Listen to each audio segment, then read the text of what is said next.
My friend, if you're struggling with getting a studio quality guitar tone at home or with professionally recording, mixing and mastering your own songs in your home studio, you just clicked on the perfect video. Because in this full free course, I want to take you through the biggest mistakes to avoid, and I will share my personal best tips when it comes to recording, mixing and mastering at home. What you're about to learn here resulted in over 100 million streams for my own music so far, and you will not need any fancy expensive plugins or crazy expensive equipment. You just need the right and subtle tips when it comes to EQs, inserts and effects. Before we start, there's just one thing I want you to know. This video is just a super small and short preview of what actually awaits you inside my online guitar academy on patreon.com/burnt, because over there you get access to my 4 premium home recording courses. Those are step-by-step programs that go much more into detail with all this. You also get access to 12 guitar technique courses to master techniques like alternate picking, sweep picking, legato tapping, absolutely anything you can imagine. And when it comes to your songwriting, you also have access to 5 music theory courses that will greatly improve your knowledge about chord progression, keys, scales, arpeggios, all that important stuff to create amazing, memorable songs every time you sit down to write something. There's even a very limited personal coaching tier in case you need my help, input and feedback on your guitar progress, your mixes or your masters. To keep the quality and level of customer support high, we're only accepting a limited amount of students each month, so just click the link in the description or in the first comment down below. But for now, let's start this free course.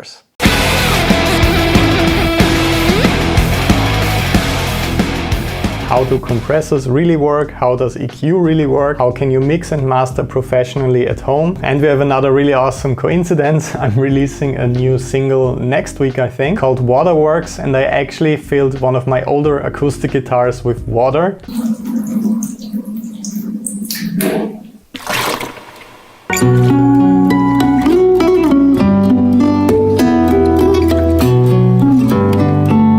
It was a really cool experiment, so the water sounds were mixing with my playing, and because of the relative success of my previous single A Broken Heart, this one is also a stripped down kind of acoustic arrangement, and an acoustic guitar take is actually the perfect chance for me to show you how compression really works and what it really does in the mix. And even if you're not an acoustic guitar player, I know that most of you are electric guitar players, you can use absolutely everything I'm showing you today for any style of music. So I will show you today how I went from a rough mix that sounds like this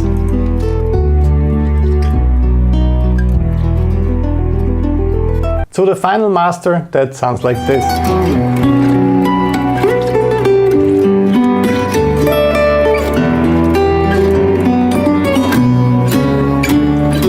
So as you can hear, that doesn't only sound louder, it's nicely compressed and all the elements are really glued together. So right here I have the stems of the song that I exported from the original project, so the acoustic guitar.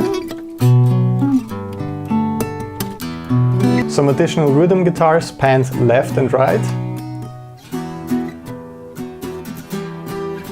The solo. Programmed bass, I'm using the Easy Bass. This was a fretless preset.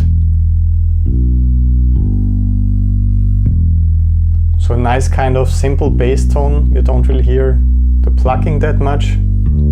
It's more about the lower frequencies to kind of support the arrangement. Then one of my favorite tricks, I also use a super simple sine wave sub bass. So with simple arrangements like that just revolve around acoustic and electric guitar, and you don't really have a lot of other instruments, that really helps with making the mix a little bit more full. Then I put all the samples on one layer.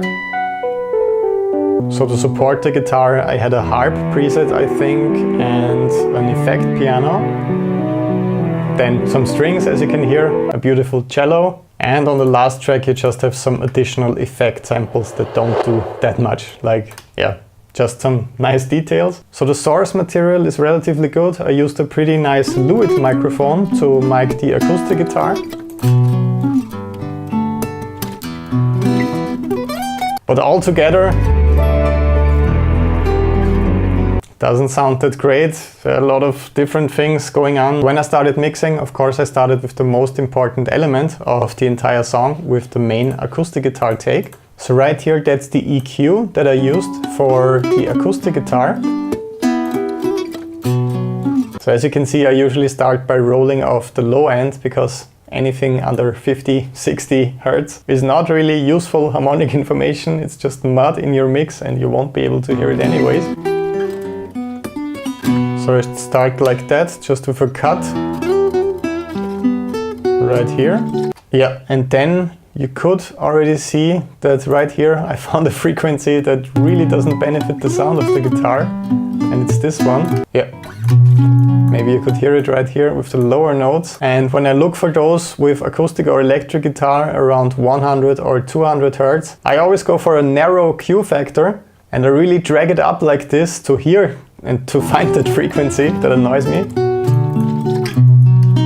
And after that, I just drag it down. Then the next important step was boosting a frequency right here in the upper mid-range.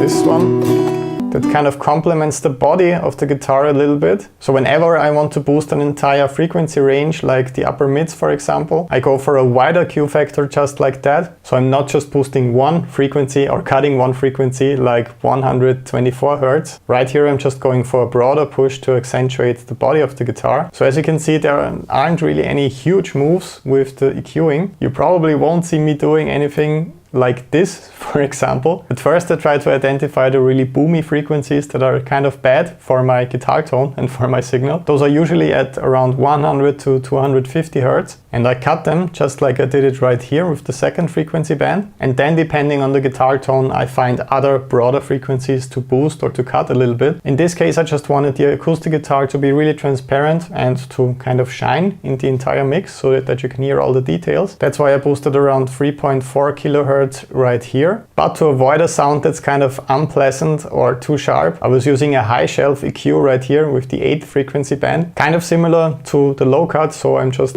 rolling off the really high frequencies a bit.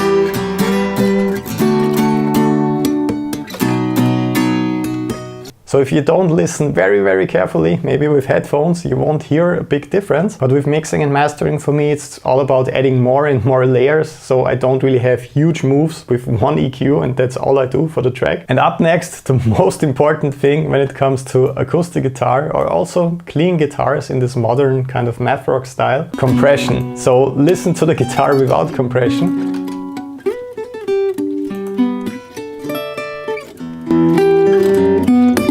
I turn the compressor on.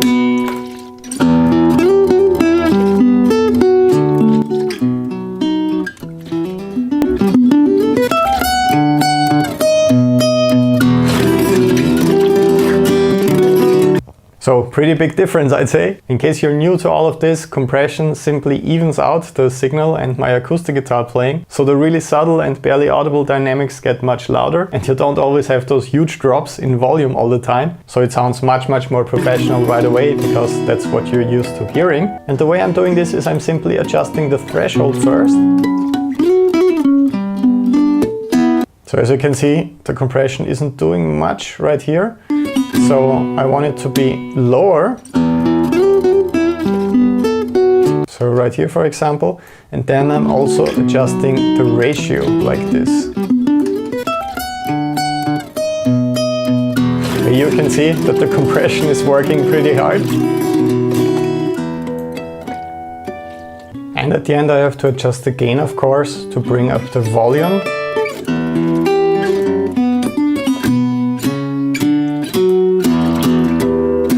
And you get a good idea of what the compression actually does by just looking at it in this case.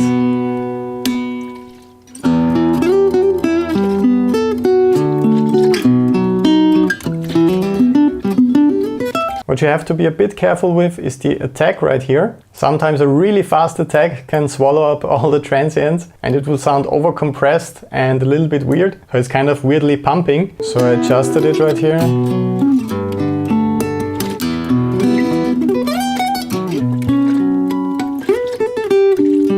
On the other end, if there's a really long attack time, the compression will simply not do that much. Yeah, that actually sounds pretty good to me.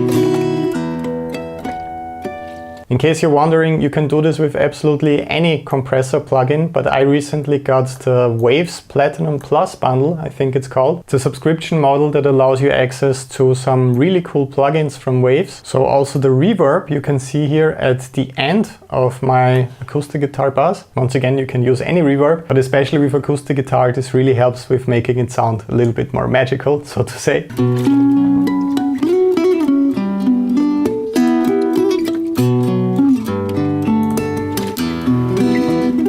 Once again, it's relatively subtle, it's just the chamber reverb. This is how the reverb sounds like that I chose.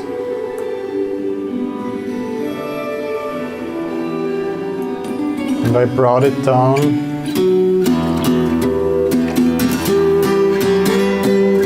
to around here. So unprocessed.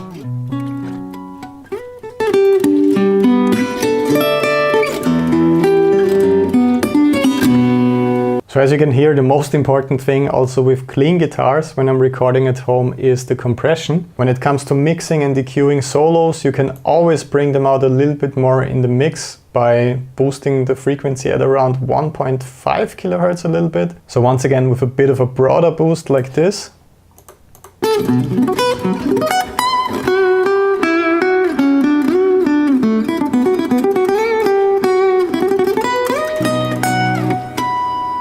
So here's how the rhythm guitar and the guitar solo mix together.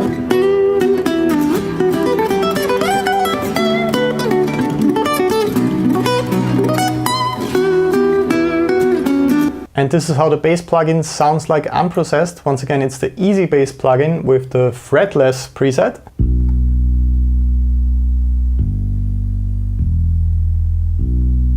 So really nice and soft attack. I don't really want big picking strokes with the bass in this song. I was using the Neural DSP Dark Glass Ultra plugin. It just immediately makes it sound less like just a simple DI track. I made sure to go easy on the drive right here because I don't want it to sound like this.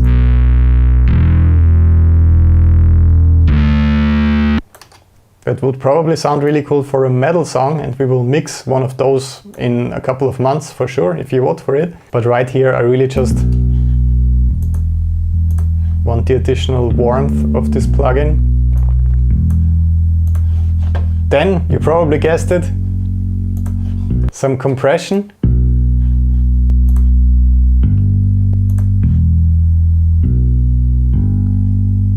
It's a setting that's very similar to the acoustic guitars. I essentially really just want to even out the bass. Especially with the lower frequencies, you often have this problem of some of them really sticking out while you can't hear others. So just applying a bit of compression did the trick for me right here to get this kind of even bass boost. Up next I used the Renaissance Bass plugin, which doesn't do that much. It just boosts the bass a little bit more.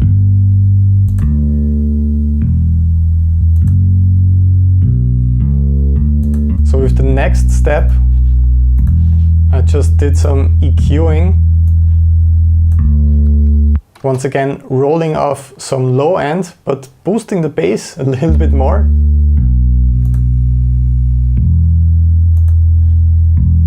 Just giving it that kind of nice rumble with a cut at 100 Hz. And to give it a little bit more definition, I also boosted 1.17 kilohertz right here with kind of a little bit of a broader Q setting. And as you can see, I implemented a high shelf cut right here. And then after that, just to be safe, I cut the low end right here a little bit more. So often I use multiple EQs and first I boost something, then I get rid of it just a little bit. I'm working mostly by ear and I do what sounds right to me. My general rule of thumb is just not overdoing it with the bass frequencies. So once again, let's listen to a comparison of the unprocessed bass compared to what I did.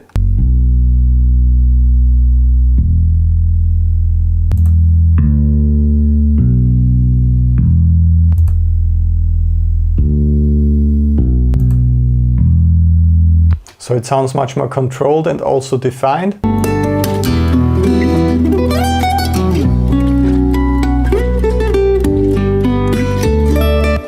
It already sounds much better than the rough mix, just all the unprocessed signals together. But it's definitely lacking that cool high definition sound that makes it stand out on Spotify, for example. So allow me to load my mastering bus right here that I used. I just saved the preset. As you can see, there's quite a lot going on right here. Let's start at the top. As you can see, once again, I have compression to start the mastering chain.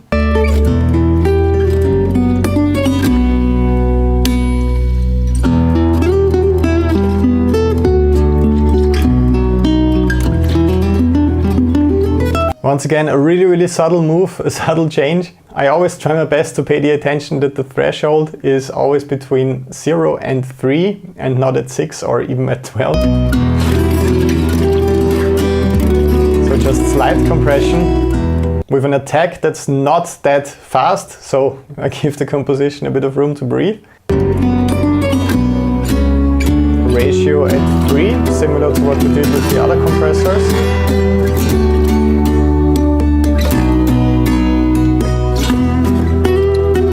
So it subtly helps with gluing everything together a little bit. Up next you have the linear phase multiband compression, so compression that works specifically on those frequency bands that I assign it to. Once again, I think it's best to visualize it in the plugin itself to see what it's actually doing.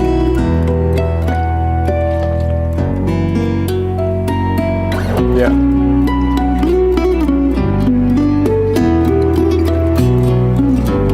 So as the name already suggests, it's compression assigned to multiple bands, multiple frequency bands right here. These are the first two lower ones. Let's bypass it.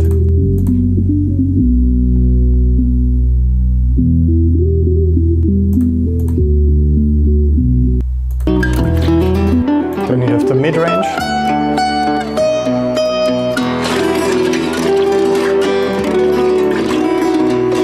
So this is really useful if you want to control a specific frequency range, and most often that's the low end or the high end, as you can also see right here. It's a subtle change once again, but I think especially with the low end it's helping out actually quite a lot, and I kind of avoid getting too much low end on my mix. Then we have some EQ right here, and with mastering, so putting EQ on your master chain, you usually don't boost or cut certain narrow frequencies. You can bring up the low end if you want to, for example. A little bit if you want to, or you can add some sparkle. If you feel like your mix is a little bit too muddy. Up next I just have an ear candy plugin, so to say. It's the Waves vitamin plugin. And once again, those sonic enhancer plugins are something you have to be a little bit careful with, because with the first mix I really overdid it, because I wanted it to sound a bit more hi-fi, so I wanted to bring out that sparkle a bit more, and this is what I did with the first mix.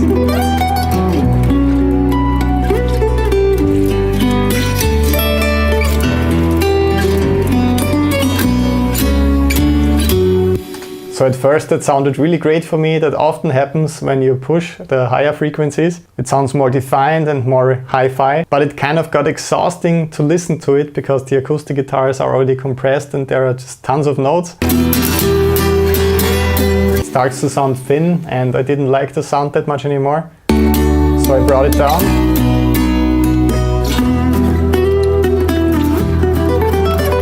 I just boosted it slightly.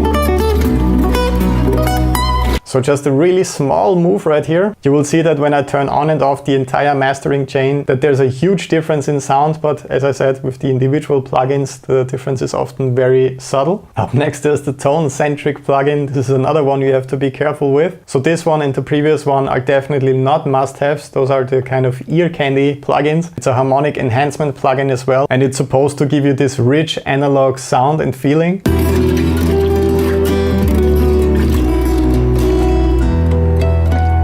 So as you could hear, you have to be careful with this one. It really starts to distort. So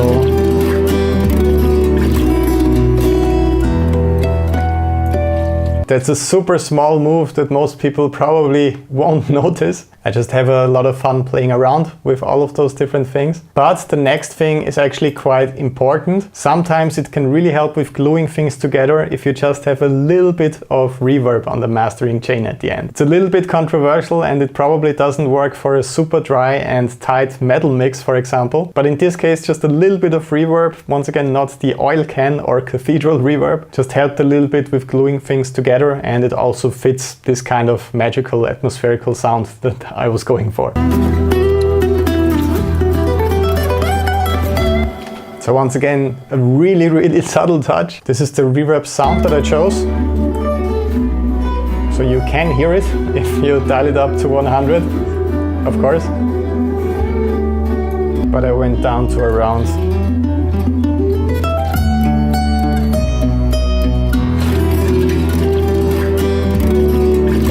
around 30. And at the end, something really important, once again, I need a limiter, of course.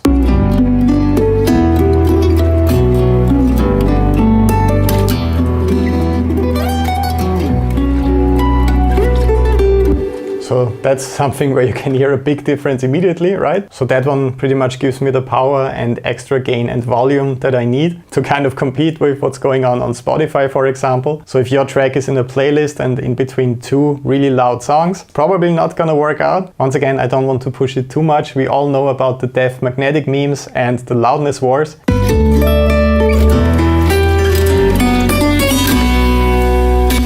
That would be too much, as you can see right here with the reduction.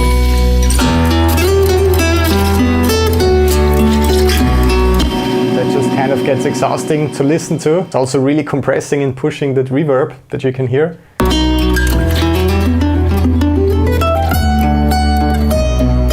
I brought it up to around here. So this is how it sounds like with the threshold at 0.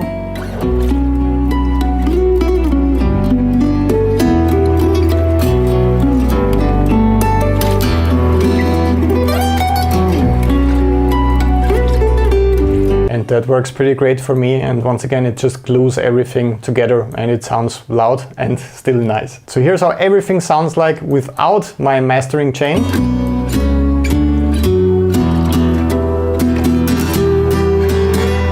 Now let's turn it on.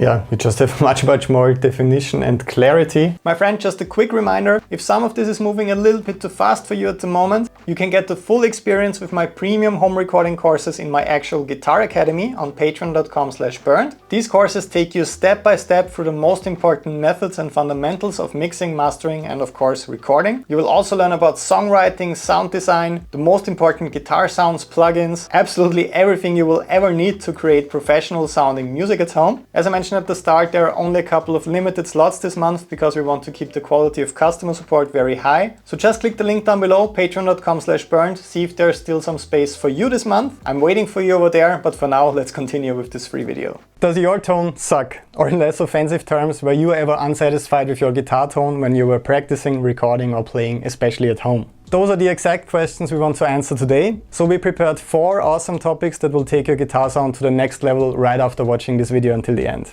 And since I'm also guilty of less than optimal sound, especially in my earlier videos, I thought this is the perfect opportunity to visit my absolute favorite producer in the entire world, Mr. Daniel Fellner. Hi.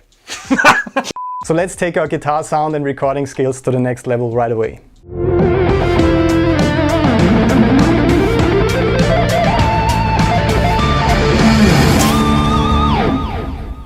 So let's start from scratch. What is the very first topic I have to pay attention to when I'm recording guitar at home? The very first thing would be setting the levels of your guitar with the gain on your interface. So super basic, let's assume you want to record your guitar DI. If you level your gain, most important thing is to not clip the input. Let's do that. Let's do that. Yeah, that sounds interesting. That sounds interesting, but not the kind of distortion we are looking for here. And not to go too low, just so you hit the amp or the amp simulation at just the right level, so the amp can function properly. Okay, let's move to the second topic now. We're gonna be talking about how you can record a DI signal as well as your amp signal and what you can do with that DI signal after the fact. So, recording a DI signal parallel to your amp signal or Kemper, XFX, Helix, whatever it may be. There are many reasons to do that. A DI box, most of the time, an active DI box has like a pad. I set this pad to 20 dB. I put Bernd's guitar here at the input, and the output, it's on the other side actually, goes right into my interface. You see there's a lot less input now because I've put this 20 dB pad in. Yes. Alright, so we got our DI box.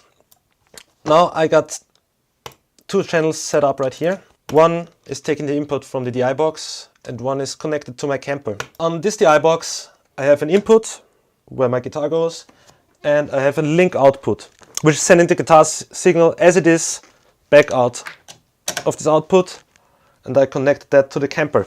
So this is our DI and this is our Kemper. Play a little for me.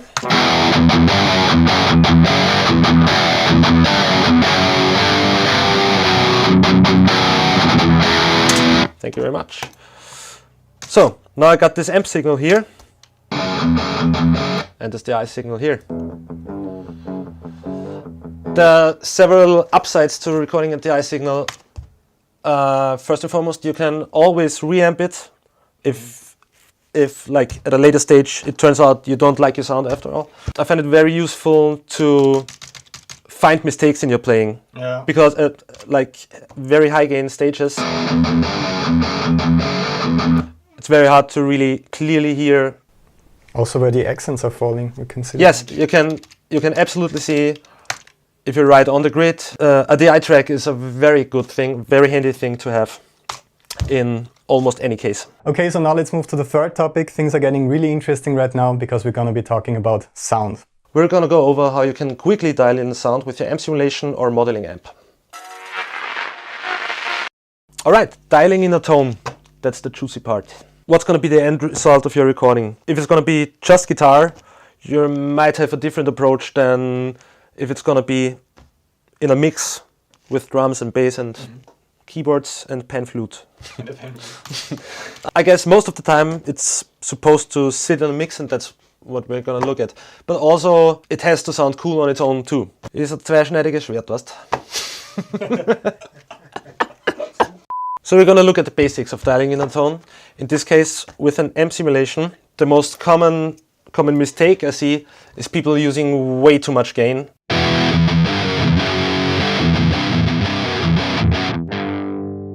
It's just mud in the end and you don't really hear what's happening on the guitar, right? So that's not what we want.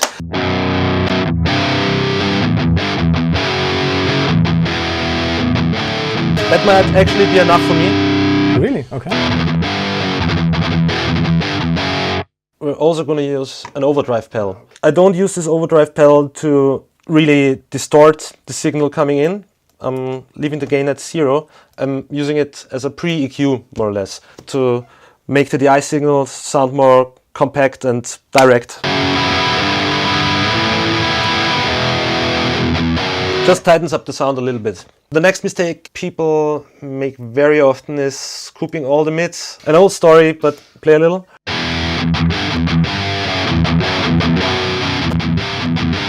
For some people it might be pleasing to the ear at first, but the mids are really where all the meat is of the guitar. Start from gain 0 and work up until you feel okay, that's okay for my style of playing. A good rule of thumb is never to go too extreme with your knobs. While it may be pleasing to you right at the moment, it's probably gonna be too extreme. But it's gonna hide some mistakes. It's gonna hide some mistakes, yeah. I mean, by your course. That's why we recorded a course called 10 Steps to... Okay. So now we're gonna do the same thing with the Kemper. I chose a profile I made a few years ago. It's a profile of a PV6505 Plus going through a mezza cap. Starting with the gain at almost 0 here.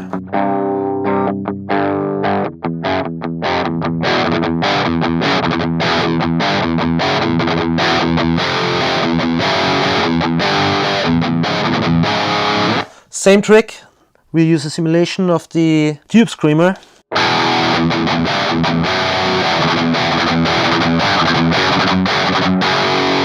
So you see, every move I do is very in moderation. It's never too big. If you have to do really big moves, probably something in a chain isn't suited for the sound you're after. Now let's move to the fourth and final topic for today. It's about finalizing your recordings. This is about basic mixing techniques and how to improve clarity in your guitar recordings.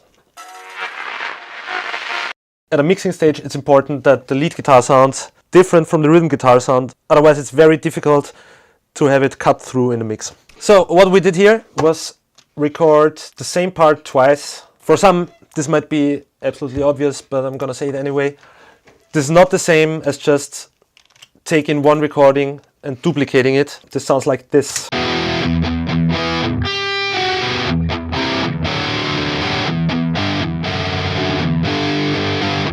As opposed to just one single recording in the middle, which sounds like this.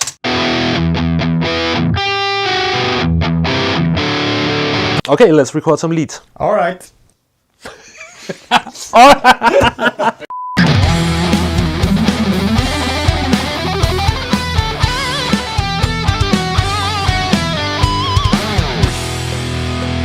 Okay, so the first thing I do is roll off a little low end. Everything below, let's say 90 Hertz is not really usable in rhythm guitars anyways.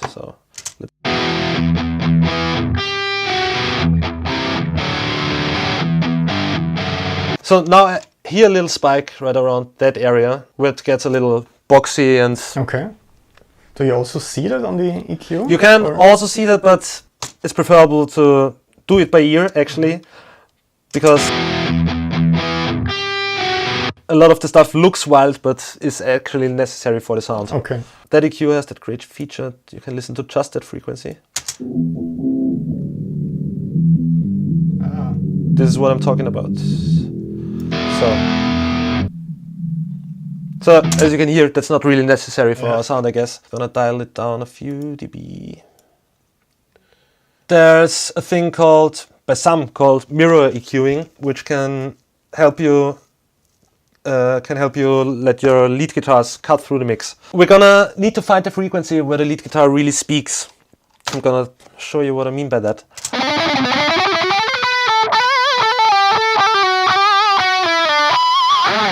Lead guitars in most cases have the same frequency where they really speak, just like human speech, which is right around 900 Hertz and 1.5 kilohertz. And we're just gonna exaggerate that a little bit. I would say that's where it really bites. We're gonna do the exact opposite on the rhythm guitars. So we're looking for 1.2, right around here, and do the same thing in the opposite direction. So lead guitars, what I will often do is put a delay on there.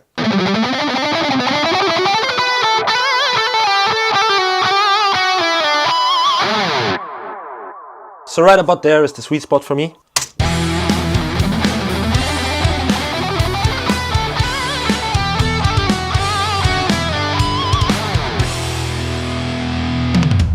Alright my friend, one more very important detail. When you are recording at home, you want a clean sound. So no string noise, no unintentional hammer-on or pull-off movements with your sloppy fretting hand technique. So what has helped me the most with saving time and with getting better and cleaner results with my recordings is actually working on my guitar technique and improving all aspects like the picking technique, fretting hand technique and everything else that matters, hand synchronization for example. And you guessed it, there are full high-quality 30-day courses for all of these techniques in my Patreon Guitar Academy, patreon.com/bernd. You get access to 12 guitar technique courses that will take you from the basics and fundamental exercises all the way to the topics of avoiding bad habits and how to actually practice these techniques on a daily basis. So if you're not completely sure what you're doing when you're playing guitar with your fretting hand and with your picking hand, and you're self-taught, so you never had any formal training, this is exactly what you need. Just join down below on patreon.com/bernd. Fix all of your bad habits today and you will get the perfect takes much faster the next time you're recording a song. As you can see, I finally have a new setup, a little home studio, all for myself. I still have to improve the reverb with some additional audio treatment. So since we are already talking about home studio mistakes with this, let's go through 6 of the worst of them when it comes to recording guitar at home.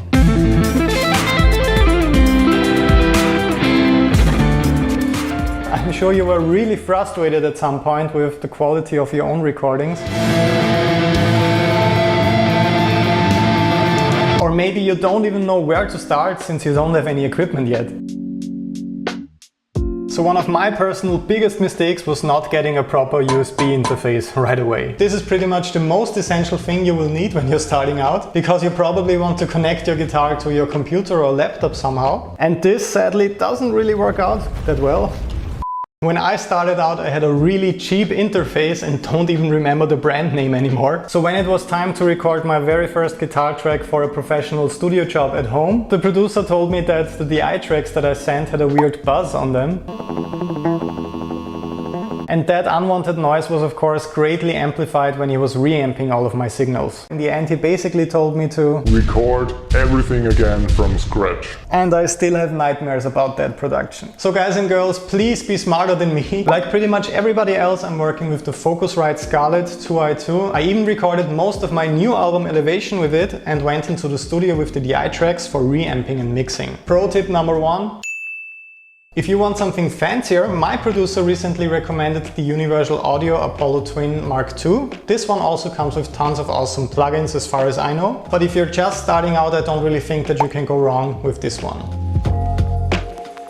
The second huge mistake that might result in some extensive re-recordings is a badly intonated guitar. And this one is a really sneaky problem factor. Because what I don't mean with this is recording with a guitar that's simply out of tune.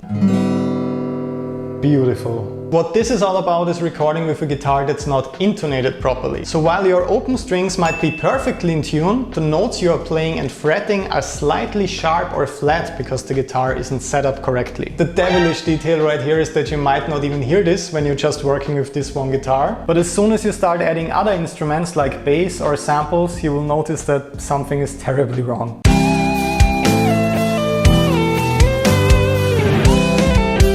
And trust me, this results in a lot of drama and extra work. So my suggestion is bringing the guitar to a shop or to a professional before very important recording appointments and also telling them the tuning you will record in. I have to admit, I personally always was about playing and practicing with my instruments and not so much about setting them up and taking care of them. So I always prefer bringing them into a shop before tours or before very important studio appointments, just to make sure that everything is set up correctly. Pro tip number 2 concerning that. Please also make sure to change your strings for the best possible results. We also change them multiple times in the studio when we're working for a couple of days. Yes, it's tedious to constantly change strings when you're in the studio, but trust me, it will pay off with your sound. Another huge and quite serious mistake on your guitar journey concerns around 70% of you awesome people that are watching this video right now. Yes, I know I'm repeating myself, but nothing has changed. Still around 70% of you fellow shredders are not a real part of our amazing YouTube guitar community yet. So make sure to join the cool kids right now by subscribing. At least we like to think we're the cool kids. You will really benefit from being part of our shred community here on YouTube. So what I can't recommend enough personally is always recording a DI track. So the naked, unedited, untouched, rough signal that comes straight out of your guitar. Because another one of my personal early mistakes was recording with a sound that I thought was perfect as a teenager.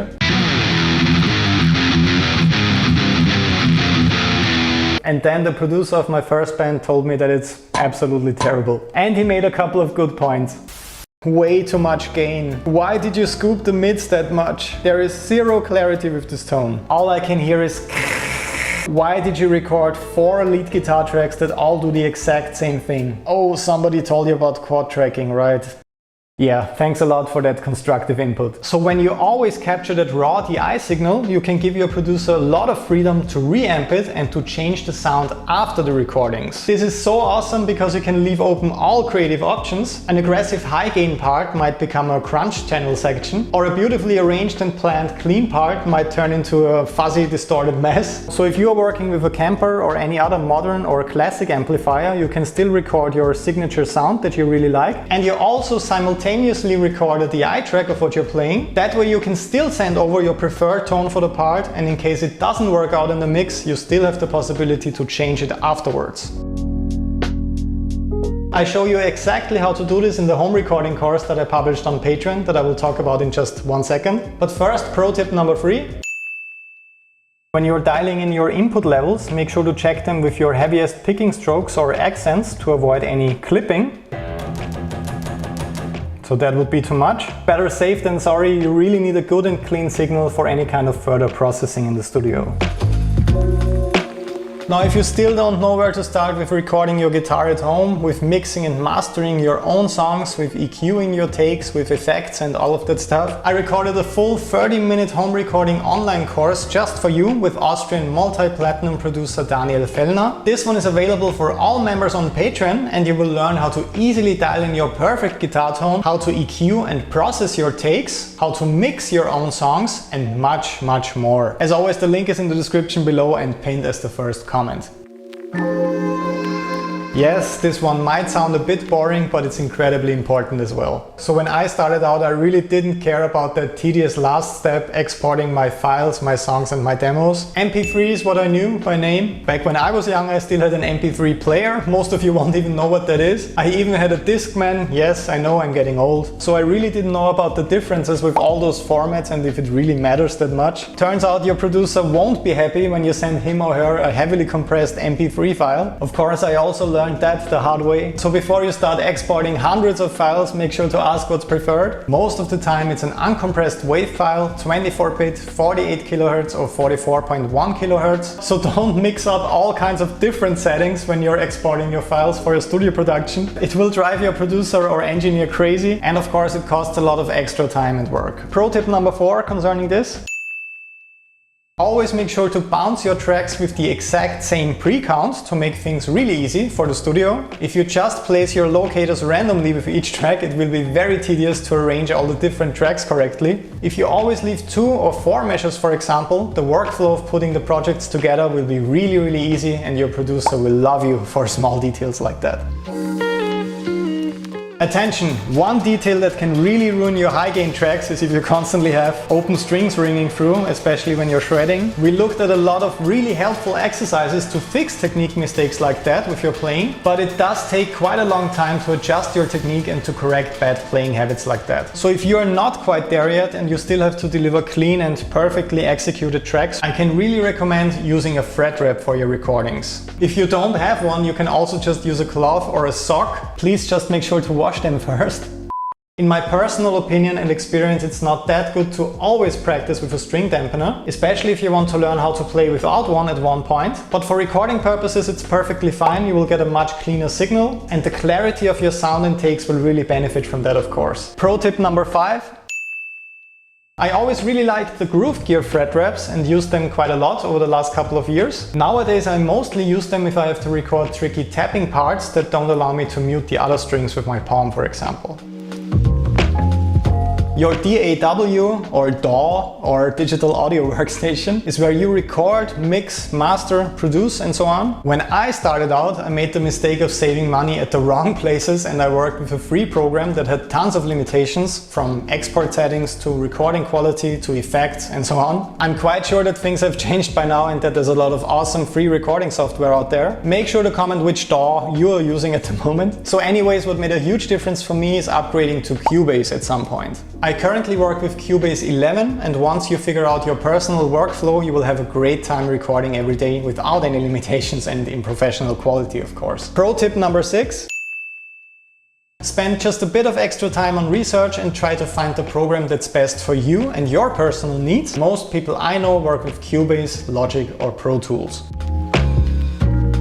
And finally, something a bit more creative. How do you actually set up your projects once you have all your gear, and how do you start recording your guitar takes? What obviously made a huge difference right away is double tracking my rhythm guitars and panning them left and right. This makes them really big and awesome sounding, and you will be completely blown away when you do this for the very first time. But since this sounded so awesome, I started doing this for everything that I recorded, from bass to lead guitar tracks to solos and so on. And as you can probably imagine, this didn't have the same effect at all. I thought that more is more when it comes to songwriting and recording, but in this case less is truly more. Your song and project probably doesn't need 10 lead guitar tracks, 6 rhythm guitar tracks, 12 keyboard sample layers, 4 different drum kits and so on. Just keep it simple, especially when you're starting out. Record 2 rhythm guitar tracks and pan them left and right. Add some guitar solos or lead guitar tracks if you have some great ideas. And if you feel like certain parts sound too empty, you can still figure it out later in the studio with your producer, after looking at the frequency spectrum. Pro tip number 7. Please try to avoid working in the same section of your fretboard for different rhythm and lead guitar tracks. Use your knowledge and fretboard visualization skills to your advantage and spread out your ideas across multiple octaves. That way you make everything much more transparent and your tracks won't clash and battle each other in the exact same spot in the mix. I really hope that I could help you out today by showing you some of my personal worst guitar home recording mistakes. Make sure to get the full home recording course on Patreon to learn much more about dialing in your perfect tone, mixing, mastering, EQing and all that good stuff. And here's your random German word for today: Quintenzirkel. This one is extremely scary. It is our German overly complicated word for the circle of fifths. Make sure to comment this below. I'm really looking forward to seeing your spelling for that. Let's confuse everybody together that didn't watch this video until the end. Leave a like in case you enjoyed, and don't forget to subscribe to join our awesome YouTube community. See you soon. Bye bye.